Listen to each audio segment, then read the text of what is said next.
Anika, actually तुला बाकी काही दुसरं रिझन दिलं असतं ना तर तू एक्सक्यूजेस केले असते, आलाच नसतास. म्हणून मला हा छोटासा प्रँक करावा लागला. पण एनिवे, तुला कसं वाटलं हे सगळं सांग ना. आज ना मी तुला खूप इम्पॉर्टंट काहीतरी सांगणार आहे.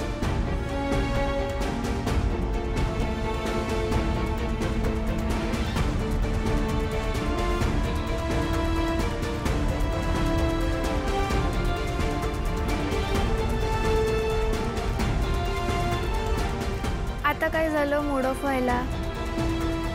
काय नाही, कंटाळा आलाय मला. कंटाळा तुला?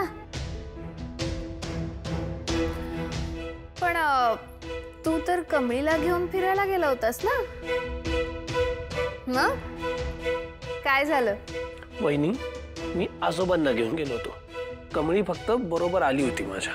अरे हा तेच ते, तुम्ही दोघं बाहेर गेला होतात ना, मग तिला विचारलंस की नाही?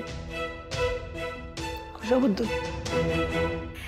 अरे ऋषी, तुम्ही अनायसे बाहेर दोघं गेला होता तर काही महत्त्वाचं बोलणं झालं की नाही? म्हणजे प्रेमाचं वगैरे बोलणं झालंच असेल ना? झालं, वाटलंच मला. तुझं हे पुराण अजून सुरू कसं नाही झालं? वहिनी, असं काही नाहीये, सांगितलंय ना मी तुला किती वेळा. मला फक्त तिचा राग घालवायचा होता. पण काय? त्या मूर्ख अनिकामुळे सगळा घोळ झाला. आता काय केलं अनिकाने? अगं, मी तिथे त्यांच्या बरोबर गेलो होतो तर हिचा फोन आला मला. फोनवर मला हे कळलं की कोणीतरी तिच्यावरती जबरदस्ती करण्याचा प्रयत्न करते. ऑफकोर्स मी पॅनिक झालो. कसा बसा एक ऍड्रेस घेतला मी तिच्याकडनं आणि पटकन तिथे गेलो, यांना सोडून. तिथे गेलो आणि बघतो तर काय, सगळं डेकोरेशन करून ठेवलेलं. तो प्रँक होता. प्रपोज करायचं होतं तिला मला. मूर्ख कुठली. काय? अनिकाने तुला प्रपोज केलं? आणि ते पण असं?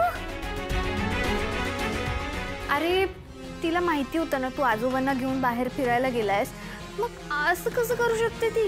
एक्झॅक्टली. आणि ही काय पद्धत आहे वागायची? हाऊ इमॅच्युअर इज दिस? मला इतका राग आला ना आज, मला कंट्रोल नाही झाला. हात उचलला आज मी तिच्यावर. काय ऋषी, तू हात उचललास? हे बघ, मी तुझा राग समजू शकते, पण एखाद्या मुलीवर हात उगारणं. पण ही अनिकाना दरवेळेला अशीच वागते. नेहमी कशी बेजबाबदार वागू शकते ही? आणि कोणाला फोन करून असं काहीतरी कारण सांगून बोलवून घेणं किती चुकीचं आहे. तुझ्या जागी दुसरं कोणी असताना तरी एवढा राग येणं साहजिक आहे.